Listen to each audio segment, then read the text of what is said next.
Charlotte Soccer Show. Blue. Sorry, I didn't mean to cut Danny. off your intro, Johnny. My bad.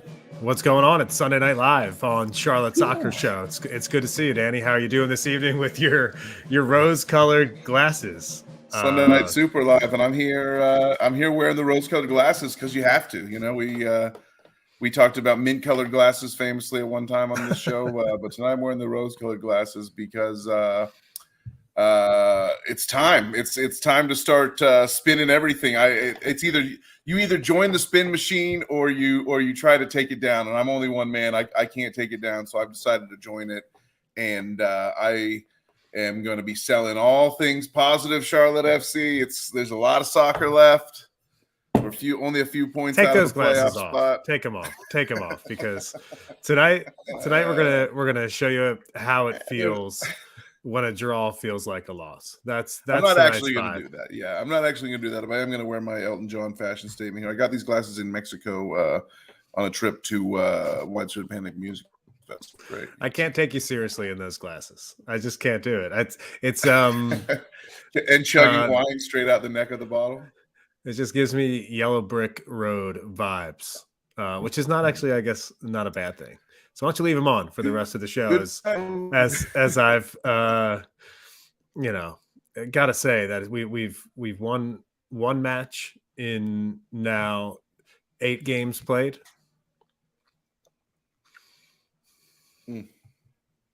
Brutal. So there's only 30-some games in the season. We're approaching 25% of the played. How do you, Danny? How do you justify one win in 8 and still wear those rose colored glasses? Well, it's because I feel like I have no choice, man. I don't know. There's a lot of negativity around the club right now, and so it's like you got to make a choice. Like, if are you going to join the Latanzio crowd or where do you go with that? I don't know. I might not truly look at everything through rose-colored glasses. I'll probably, by the time I keep chugging this wine, I'll probably flip over and start spitting some bile by the time we get done with this little live stream session here. Which thank you to everyone who's joining us on YouTube for this little chit chat, this little breakdown, this little talk we're doing here on the Charlotte Soccer Show. A little bit of a wild start here as we get going on a crazy Sunday night. We had it all, Johnny. We had the points in the bag. We're sort of getting ready to say goodbye to the game. Then I think we're going to be celebrating 3 points, and then Georgie Marks makes a big fuck up basically, and it's led to all these calls of Latanzio out. But you pointed out, like you're taking the stance, you're pretty hardcore about this, that Latanzio actually is not to blame for last night. It's not his fault for last night. No, I think like I don't want to play the blame game, Danny. Like what I do want to say is like point fingers. This is what it is. Like I've seen so many comments this Sunday in the QC that have been just like, this team is going up against one of the worst teams in MLS in Colorado. And I'm like, well, no, Charlotte is one of the worst teams in MLS at this point. And that's kind of the glasses that I'm going to put on these glasses tonight, Danny. This is where these are the glasses that I'm going to put on the show. And I'm going to call these the truth goggles. I've got the truth goggles. I've got the beer goggles on tonight. As you wear your glasses, I've got the beer goggles on tonight. What I'm seeing, Danny, is just one of the worst teams, and we just all have to kind of come to grips with that and have a good time chatting about Charlotte FC and Christian Latanzio and Matthew Barbie. I appreciate you watching live tonight. He says Latanzio is completely lost in the back half of matches. The Marks play doesn't happen if the proper decisions are made. Affel got beat with pace on that ball down the right-hand side. And in that situation, George Marks came out and made just an egregious mistake. Like I don't even want to make it more complex than that. It's a gaffe at the end of the match that, it's a gaffe at the end of the match. Shouldn't have happened. And it shouldn't have happened. So, we can talk about that. We can talk about the tactic. Brandon Davis chimes in. Danny says, I hated the park the bus tactic. but not CL's fault last night. Right. Again, it's not do. it's not one player who's at fault. But there was a couple good moments though too, Danny. Let's look through those rose-colored glasses. Right. There was a Kerwin Vargas strike. Like the fight and the spine to like concede a goal and to like go down at home and then fight your way back and get 2 goals within 7 minutes. Camille Jóźwiak, great. Yeah. Scores again. Yeah. Jóźwiak. The Polish bulldog is bulldogging, man. He's starting to win me. I was thinking about this today. I was like, man, Camille really is like having a hell of a season. He's kind of like developing he's kind of like found his identity. He's like finding his role and like what he does on this team. It goes back to, you remember that game when he was on the bench and John Tolkien or whatever, like surfer boy for New York Red Bulls, like shoved Copetti out of bounds or threw the ball at Copetti after Copetti shoved him out of bounds.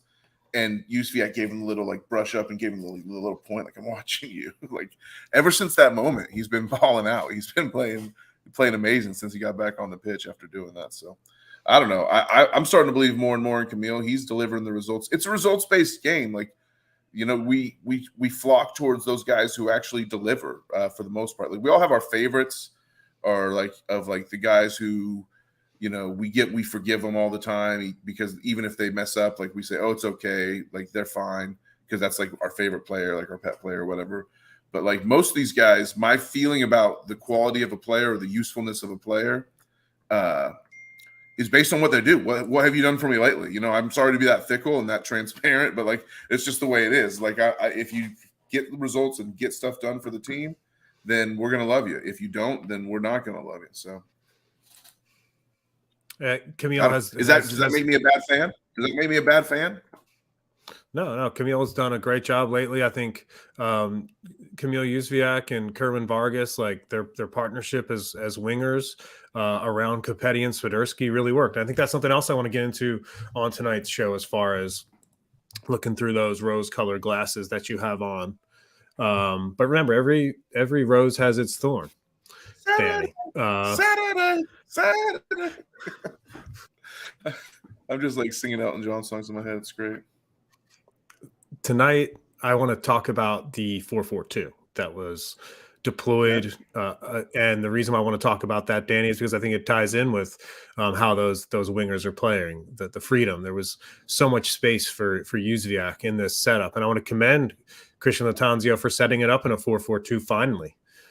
We asked him to change his system, and he did. And that change definitely showed that the post-goal hug with Latanzio, the players were buying into this kind of new style of play, and it worked. It was back-to-back goals. The team was set up in a low 4-4 block, and that really worked for most of the game. And then Christian Latanzio, he switched to a back five and played defensive football to try to see the game out, and then the gaff happened late. And now the conversation becomes, was that decision, was that tactical decision? That's what I want to ask you, Danny. Was that tactical decision by Christian Latanzio in the 70th or so minute? I don't remember the exact time. Was that substitution in the 70th minute a defensive substitution that caused the loss, or was it just a gaff at the back? The loss, the draw, it's all the same thing, right? Ultimately, it has to boil down to that gaff. I hate to be so reductionist and like take it all the way down to the level of just like, oh, George Marks effed up and that's why we lost, or that's why we didn't get the points. That's why we didn't win. But ultimately, it boils down to that. I suspect anyway, you can't prove a negative hypothetical, but I strongly suspect that had we seen off that victory in 1-2-1 against Colorado, most of these people that are like Latanzio outing today would be like, oh, finally he adjusted, he adapted, he got out of his system. He put in the 5 at the back when he knew like we needed to hold on and like the energy was waning, and like, he would be getting credit for like versatility and adaptability at that point. So I don't want to like criticize him like hardcore for like something that I've been like, for like doing something that I've wanted to see from him, I guess, you know what I'm saying? If that makes sense. So maybe that's just my rose-colored glasses, but that's the way I feel about like criticizing the tactic. I think that we should have won the game and it boils down to, just punch that out, George. Like legitimately punch the ball out of bounds, and we win the game. It's legit that simple. And he tried to catch it and he dropped it. And a professional goalkeeper shouldn't do that. I think we can get into this Thursday more, but I'm gonna tip my hand and just say I'd be shocked if Kalina's not starting the next game against Columbus next week at the Fortress.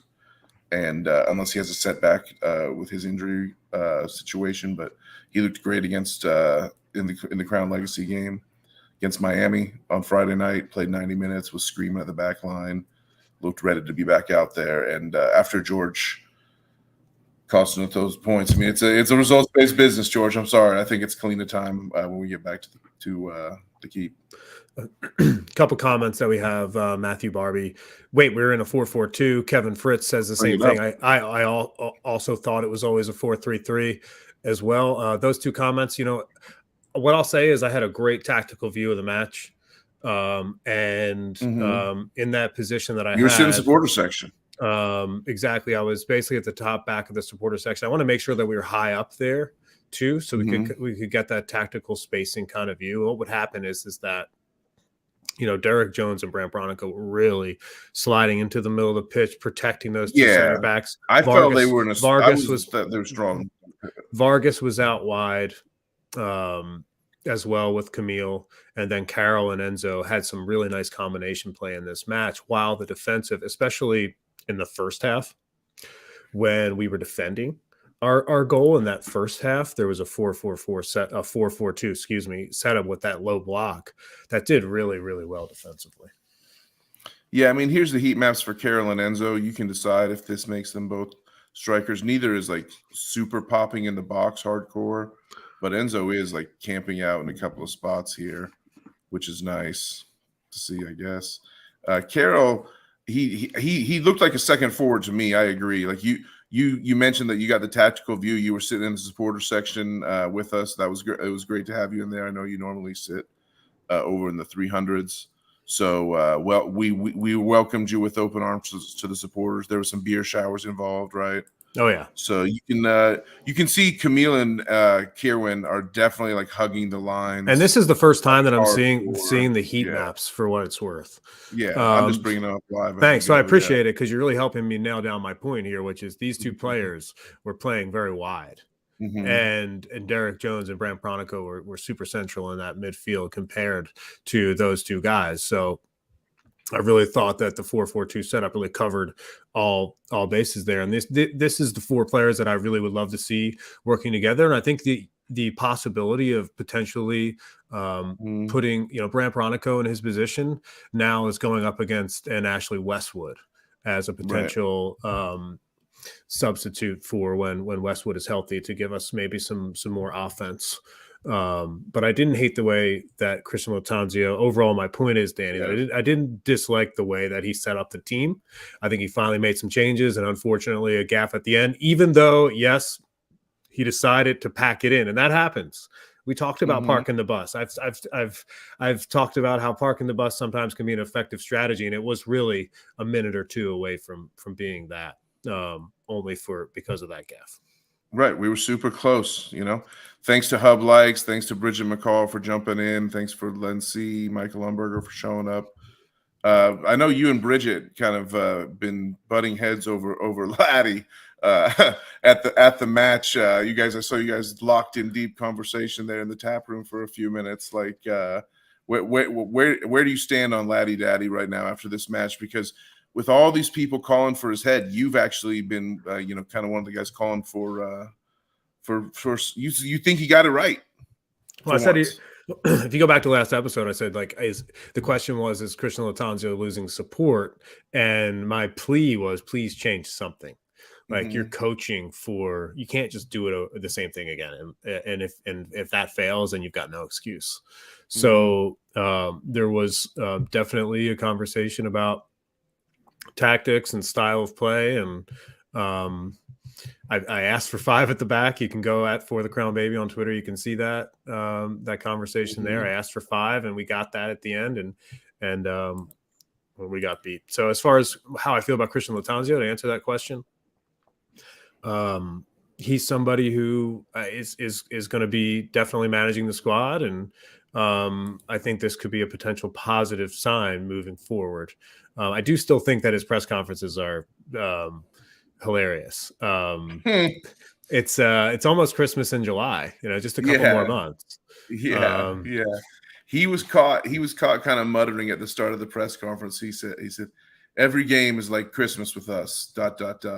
for the opposition, like that was like, oh man, like I was surprised that quote didn't register a little more, to be honest. I thought about wearing a Santa cap on tonight's show. I wish he would have. Merry Christmas. Hey, Len C chimes in, and I just wanted to call out that he's absolutely right on that first goal. Tuiloma was caught out, way near the mid halfway line. Out of position. Awful, beaten by speed before. I think like ultimately that's where we really struggle on defense, in that transitional space from the halfway line to the 18-yard box. That's why we need to play in that shape and play in that kind of formation. We wish. You've been harping on this. The quality in the back line, is it there?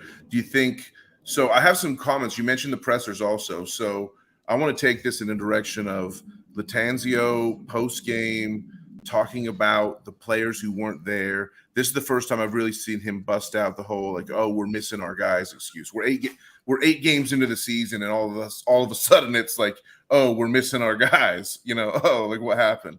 And so he spends the entire press conference talking about, not the entire, but like a huge chunk of the press conference talking about Westwood, Kalina, and Carujo, 3 guys that weren't there. And then someone in the presser asks him about, hey, why weren't Nuno and Shiki in the squad tonight? And he goes, well, I don't want to talk about guys that weren't there. I only want to talk about the guys that were available. It's like, dude, you've just been talking about Westwood, Carujo, and Kalina for like the majority of your entire comments tonight. What do you mean you don't want to talk about guys who aren't in the squad? So it was like something has happened with those two. It seems like there's more. It almost feels like Charlotte FC is trying to be the duck, that's like smooth on the top of the water while everything's like pedaling a million miles an hour under the water. It seems like there's more than meets the eye with what's going on with the club right now. And I don't know. It's all speculation at this point, so it's tough to speculate. But don't be surprised if we do start to find out more, I guess is the way I would put that. It's excuse me, it's going to be, I think, a big talking point. I think I want to, if we can, listen to a little bit of Christian Latanzio's press conference from post match. I want to see if I can pull that up on the show here in a minute and hear from the man himself. Yeah, it's Christmas every day with us, unfortunately, for the opposition. So what does it miss? Experience. I said it before. We have.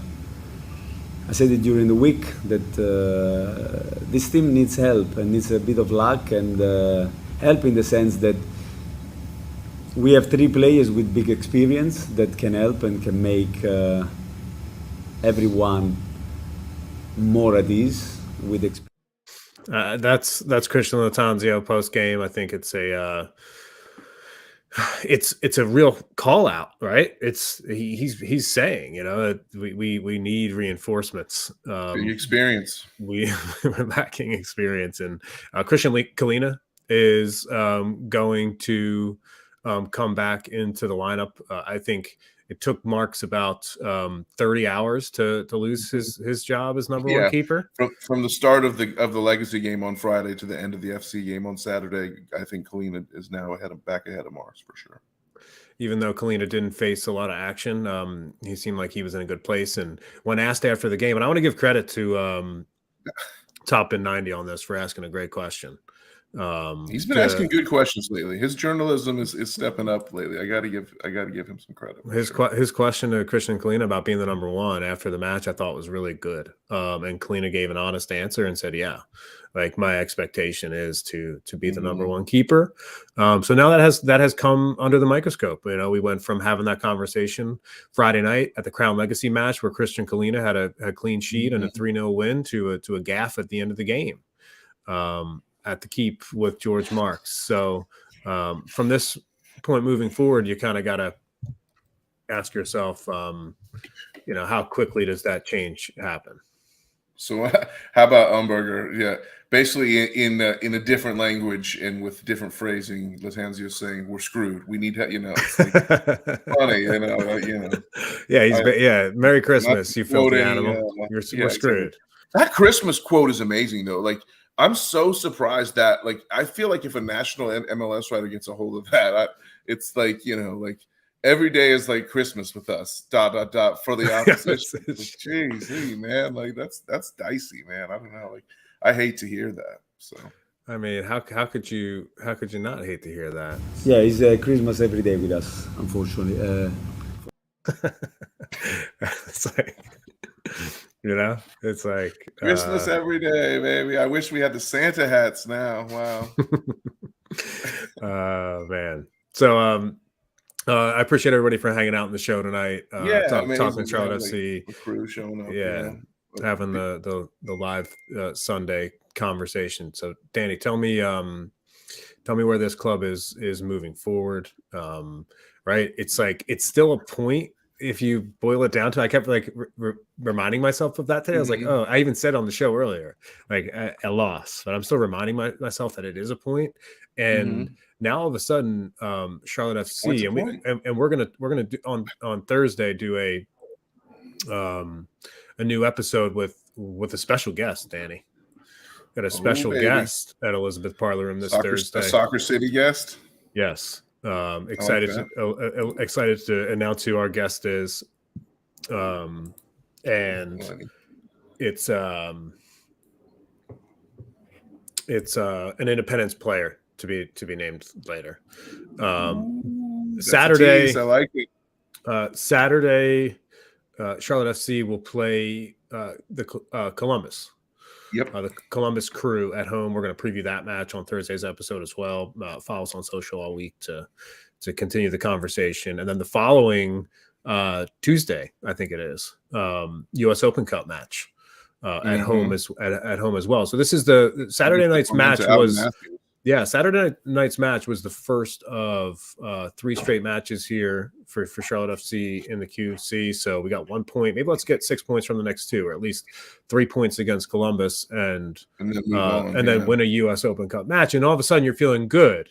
Those glasses that you look that's what I see through your glasses. Tormento already lost to Independence earlier this year after winning the league last year in the playoffs.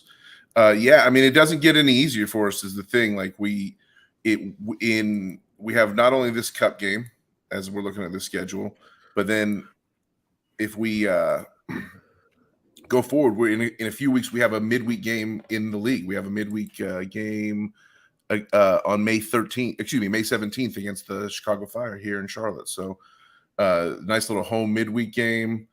You asked me what's the status of this club? Where is this club after this match last night?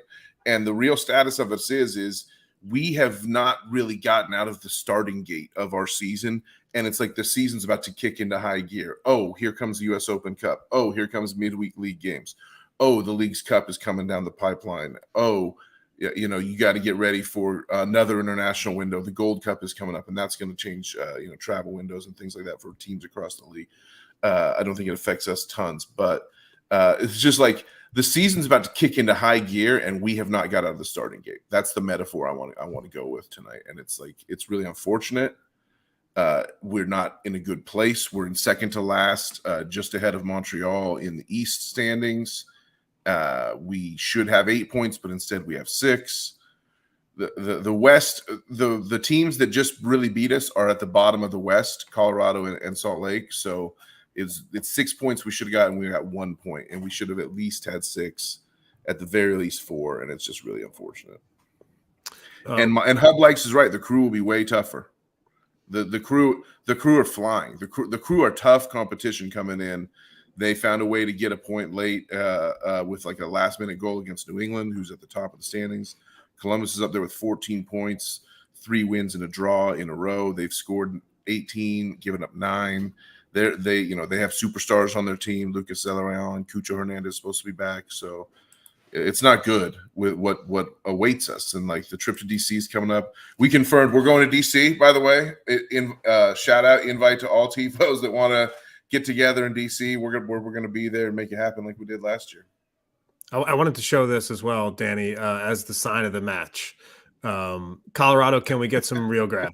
Shout out to Matt Taylor, who apparently had his sign removed from the keep, but that to me was the sign of the match. I saw that in the first half. Just wanted to give that a shout out on the show. It's been, Danny, it's been a great episode. I'm pumped to continue the conversation about Charlotte FC as the season rolls on. It's just a shame that 8 games in, there's only one win and a little bit of consternation among the fan base. It should be a positive thing. It should be a positive vibe. So I think, I want to talk about some positives from last night. One being that when we left the stadium, the goal line was like perfectly right on time. Right, exactly. We timed it beautifully. And we the goal line ride back was a time of somber reflection and just not sad depression, but we were all just kind of angry, but a little bit drunk, a little bit pre-hungover, I would have called it. And I don't know. What do we sing? Some Stairway to Heaven? Yeah. That's what we tweeted. It makes me wonder after that match last night. Ooh. just riding the goal line back to Elizabeth, singing Led Zeppelin. Those, after a painful point and a draw that should have been a win. That's what makes soccer fandom. That's what soccer fandom's really all about. It is. And the French Quarter before the match was epic. I mean, the crowd was really good. The vibe was great. There were so many people out. The weather was awesome. We had a great time in the park. The park was full. There was a big giant inflatable gnome. There was festivals going on. Great. Unfortunately, a shooting in the park on Sunday, and thoughts and prayers to everybody who had been impacted or affected by that. Just scary news, considering right after the Knights game. Yeah, that's a place where we spend so much joy. I hate to see that happen. But ultimately, the city. The day, from a supporter point of view, when you go back and you look at the crowd, right, and you see some of the reactions from inside the keep, right? You see some of the reactions, and people are going nuts. You realize that it's one of those situations where you can enjoy it too, right? You can enjoy the fact that the vibe, the soccer city was really bumping, man. The keep was hype. Was really hype, especially after that second goal. And you could tell amongst the fan base, Danny, that there was this angst to this, and you could see it when Camille Yusubiak celebrated as well. It went straight over and talked about that. Yeah, it was great.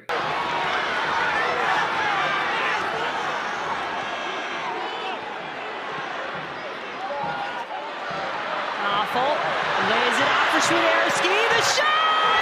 It was!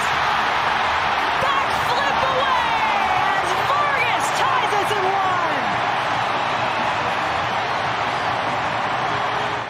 1. I mean, the keep was just absolutely lit. Yeah. Right. Look at the way the Apple crew caught that moment, or the and the Charlotte FC crew caught that moment. Right. It was props to Charlotte FC for that video, and honestly, that angle is so sick, and you can just tell the place is absolutely lit. Yeah, at that moment it was really dark because it was we had conceded in our house, and it's are we gonna protect the fortress? What just happened? We were kind of man, that goal should have been offside. What the hell just happened? It was really weird. And then to show the fight back and to come back second half and be okay, we got this. We're not down. We're down but not out. And to just technically and skillfully and methodically put together a beautiful goal like that, really aggressive. Carroll moved it up. Affle was up there in the mix making things happen. The ball falls to Kerwin and he just puts his foot right through it and just kind of lofts it into the corner beautifully. It was great. I absolutely loved it. Vargas Vargas is really coming into his own. Vargas and Juszczyk are really showing the reward of the faithfulness that the manager has put in them. You know, you gotta love, and like that is something that like gave us such a moment of joy. The fact that we could come back and then to take the lead moments later, it's like those moments are what those moments in a packed stadium, throwing beers. You know, like people feel how they will about the beer shower. I know our boy Byron Ryan was out there like talking about. He's got some video of a guy who's like kind of abusively like dumping beer on the person. I saw a video of that. More I saw so a video of that. throwing Not beer. cool. And that sucks. Not cool. That's not cool. And we condemn that, obviously. Like, but like you throw your beer up in the air, you know, you hold on to your cup, you don't throw your cup, and it's an expression of joy. And like whether you throw beer or not, or whether you hate beer showers or love them, it doesn't really matter. It's like it just like we were in a big 4-person hug, right? On the second goal, like when we took the lead, it was like you and me and Brett, and like and everyone was just all smushed up. It was like you're just like so happy when you see it happen, and just like you just need like to like express it. It's such a communal vibe and like great just random explosion and release and like catharsis and just like thing that like makes you feel better as a human. And like it sucks that we like don't get the points out of that, but I don't want anyone to forget like those joyful moments of like scoring those goals, of fighting back at home, and like proving that we do have a spine. This team showed some things last night. Like I know it's so hard to like take 1 step forward and 2 steps back and to like be in position to win and have George Marks literally have the win like slip through his fingers. Like that sucks. But like this team showed some things last night, and you gotta start like if when we start to turn it around. I don't know. I hate to be Mr. Rose-colored glasses here in the end yet again, but like I'm not going to sit here and criticize a team that like went down at home, fought back, and took the lead, and like executed what they want to do. What I will say is Latanzio made some somewhat mind-boggling subs. We always like to break down. You want to break down the sub pattern real quick? It's something that I always love. Yeah. Before we do that, I just wanted to. You mentioned that Byron Ryan video. We have that tonight on the show.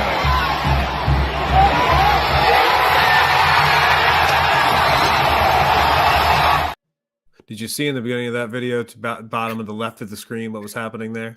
Yeah. I mean, the guy was just like dumping. One more time.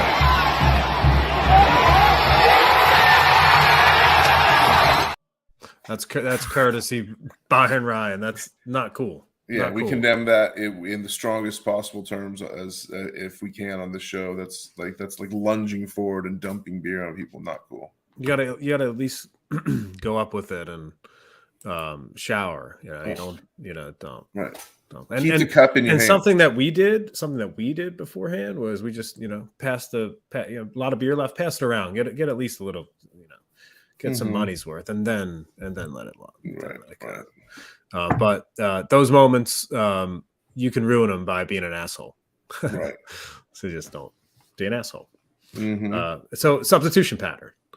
Yes, let's do that, and maybe take some last minute comments here. And the comments have been great as usual. The comments on the stream are amazing. We cannot thank y'all enough for being part of the show. Like the whole point of this show is to build community based around this team, and I think we do that in a pretty organic way. And tonight's another example of that. So we get to the 74th minute before we see any subs on either side. It's 2-1 Charlotte. I was 5 minutes earlier when I said the 70th minute, 75th. Yeah. Finally, I know you always hate when we don't make the first sub, but in this case, all the subs were kind of concurrent. It was like both managers took the time in the 75th to change some things up. What did you think of Lindsay? Had to come in for Mora. Mora unfortunately got stretchered off, I'm pretty sure, which I saw some other commentary, like the wave was going around the stadium while Joe Moore was like lying down on the ground, like dying. So some people found that uncouth as well. But Mora had to come out. Lindsay came in, and I was glad to see Lindsay's not totally in the doghouse. I did think it was good of him to like sit out a game and not start because he looked pretty lost against Salt Lake. But you can see their match ratings there on in the middle of the screen there, 6.3 and a 6.0 for Lindsay. Not great in the 25 minutes that they were on the pitch. And a lot of that time they were, again, sitting back, not doing much in their defensive position. What do you think of the take that Kopetti should have been subbed out for Byrne if you're bringing in the fifth defender instead of Swiderski? Yeah, I think that's a totally fair take. I think Swiderski coming out for Byrne is an admission that you're taking the extra striker off the pitch. Remember, we talked about the 4-4-2. You're taking the extra striker off the pitch, and you're going to play a 5-4-1. Mm-hmm.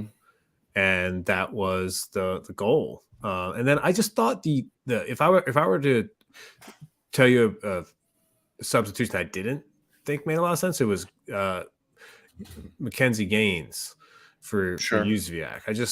I don't like. I would think about Gaines as a player that needs to come in when it's tied late or we're down one. Probably down one. I would prefer that substitution right there, not up one. It's 100%. The total opposite of what I would have done as far as 100%. Mackenzie Gaines. Well, in that instance, I can imagine that's when you would have brought in Andre Shinyashiki, and because he's like such a dog and he's like such a fighter and a scrapper. Right. Whereas McKenzie's a little bit more of a or a Nuno Santos, which, by the way, so we talked about good journalism on the show. And how about somebody asking the question this week of Christian Latanzio, like, where is if they're not with the team, where are Nuno? Where is Andre? Where the hell where's Andre? Like, they're not with the team. What does that mean? Do we have any more information besides that, Danny? No, it's all speculation. That's kind of what I was getting at earlier. Thanks for Matt Barbie for correcting me, by the way, that Moore did walk off, as well as Kevin Fritz. He was not stretchered off, as I said, but I do like my hyperboles. As far as Nuno and Andre, yeah, he wouldn't answer. Like, that's what I was getting at when Latanzio was like, I don't want to talk about those guys because I only want to talk. I'm not going to discuss Nuno and Andre. The question was asked, and he said, it's because they weren't part of the squad. And when he had just spent a bunch of time talking about guys who weren't in the squad. So that's when I was like, could you at least, I think Topin should have followed up. He should have been like, well, he kind of got shut down. If you watch the presser, I mean, he got shut down to the point of where it was like, Jorge, come on, I'm not going to talk about those guys. And it's like, I would have loved one more follow-up to be like, well, could you just tell me why they weren't in the squad? If you don't have to talk about them not being in the squad, just tell me why. And there was no answer there. So you start to speculate in terms of like, I don't know, did they break a team rule or something? Your mind starts to wander, but it would all be speculation. So we'll figure it out. Figure it out this week. Hopefully they're back for Columbus. That would be ideal. Here's the biggest surprise of the night from Matt Barbie, the Jóźwiak stand. Or just don't take your jaws off at all. He had plenty of gas. We know Matt's going to come in and stand hard for Jóźwiak all the way. And Jóźwiak scored a goal, man. I can't be mad at the kid. Like I'm starting to like him. Starting to like the kid. What can I say? Yeah, how could you not? His nickname, the Bulldog, he got that because of his hard work and his defensive attitude. That's why I think you're right. Like, leaving him on probably would have been a really good idea. Right, when you're protecting a lead. Yes, leaving because he's. I don't think he has that turnover that leads to the counter. You're probably right. For Colorado. So. You're probably right. So sorry, Gainesy, and I love Gaines. I love Gaines. Budding superstar Mackenzie Gaines. But when you add goals and assists to hard work, it's like all of a sudden that type of player can become a star for a team. And I'm not saying Kamil Jóźwiak is there, but he's clearly feeling confident at the moment, and that's a really, really good thing for Charlotte FC. So that's another positive takeaway from the match on Saturday. And I think there's a lot of there's a lot of interesting matchups coming up after Columbus, after the U.S. Open Cup match at DC. We talked about at home against New York City, on the road at Atlanta, at home against Chicago, at home against Nashville, at Los Angeles, Philadelphia. These are week after week after week. This is we're in it. This is the thick of it here. We have to go. Any break in play. There's not any break in play until basically the end of June. Most people know this, but May 27th, we play at LA Galaxy. And then we have to fly basically directly the next day for a May 31st midweek game at Philadelphia. And then we go to Columbus June 3rd, 3 days after that. So we have 3 straight road games: LA, Philly, Columbus. We're going to be bruised and battered going into that. That's the end of May, early June. Like that's what I mean when I say like the season's like just starting to like kick into high gear, and we have not gotten out of the starting gate. You know, we're like, oh well, we'll get a few points here, we'll get a little draw here or there, and we'll beat Orlando, and we'll get embarrassed by our rival, and you know, it's like kind of embarrassing to be honest. But I want to ask you this question from Brandon Davis. DJ is lifeblood right now. Is DJ undroppable? Has Derek Jones become undroppable to you? No, not yet. Nobody in that central midfield. I thought you might say yes. No, I'm close. You know, how could you not be close to that one? Because you've got enough players in that midfield, right? There could be a match at home where you don't need Jones. You want to play front foot, and you can bring him in as a defensive substitution. I think he kind of works in that role, kind of almost like a Jorginho role with Arsenal, right? How Jorginho like comes off the bench for Arsenal. Y'all signed him, but kind of in that midfield role. He's I know that like, you know, some people wouldn't think of Jorginho as like giving a compliment, but I consider him like a world-class player. He's been on some really good teams, has played great football at the international level. Role. You know? Yeah, it's all about role. I think Derek Jones is undroppable at this point. And like the double pivot with him and Bronico is our best defensive shape. It's our best defensive situation when we get Carujo back to replace Tuiloma, and he's not letting guys run by him like for the first Colorado goal. Then it won't matter because we'll have, you know, a 2-goal lead. We won't be like trying to hold on to 1-goal thing. Brandon Davis says DJ is undroppable. Nice, I like that. Let's just, you know, he's definitely like he is on the short list to potentially become undroppable. Just need to figure out how this. We'll take it to the committee. Should we get a convene the undroppables committee and take some votes? Good idea. And we need to convene for the rest of the week to discuss what Thursday show is going to look like, because we've got a special guest. One of the Independence players is going to join us. Danny, I don't know if you want to tweet it out from the show or how you want to announce it, but you can let the tremendous friends of the show know. Let's let the anticipation build for a little bit, and then we'll probably get antsy and make an announcement of what we got going on before the actual thing happens. That's really the way it works. Yeah, it is. So we'll do that. I'm not ready to announce tonight. You know, I'm considering running, but I'm not willing to announce myself. You know what we'll do? We'll announce it after the match on Tuesday.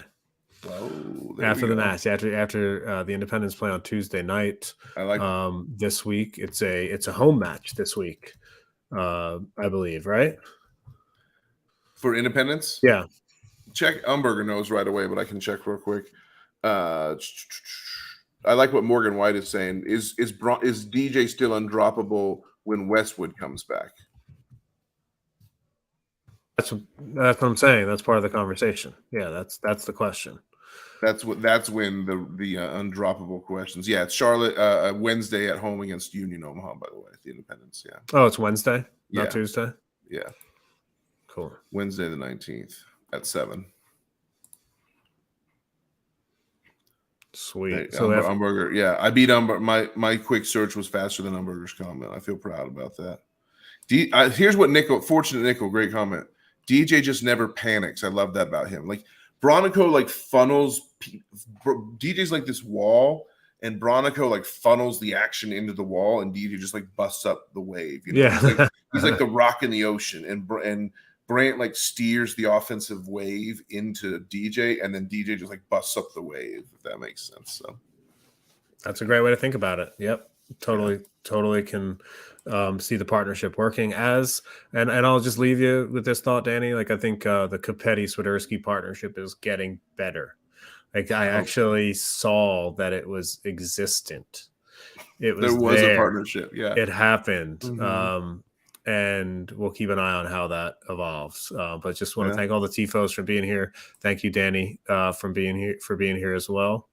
Follow us on social at For the Crown Baby. Follow me at John Hayes on Air. Follow Danny at Danny Brams. on Twitter. We got to make an Instagram account for the show, Danny, because we're getting good content on these matches. We're taking good photos. We get some good videos. Yeah. I should have taken some tactical videos last night. I need to be better about that. I will in the future for this show. If anybody has tactical videos that you want to share with us for next Sunday's show after the match, just let us know. Send us a link. Yeah. We'll put it on the show, and we'll feature your videos and we'll shout you out. Yeah, we can talk about some tactics on YouTube. Maybe we could do a YouTube special after one of these matches. After we'll get Max from Crown Breakdown on. Film some action from the stands. Yeah, Max. Shout out to Max from Crown Breakdown, and we'll best mustache in the Charlotte FC content community. Easy. So I appreciate you listening to this podcast, watching us here on YouTube. This is YouTube exclusive first. We'll publish the podcast sometime early this week. But as always, Danny Brams in your beautiful rose-colored glasses and your crown jewel kit. For the crown, baby.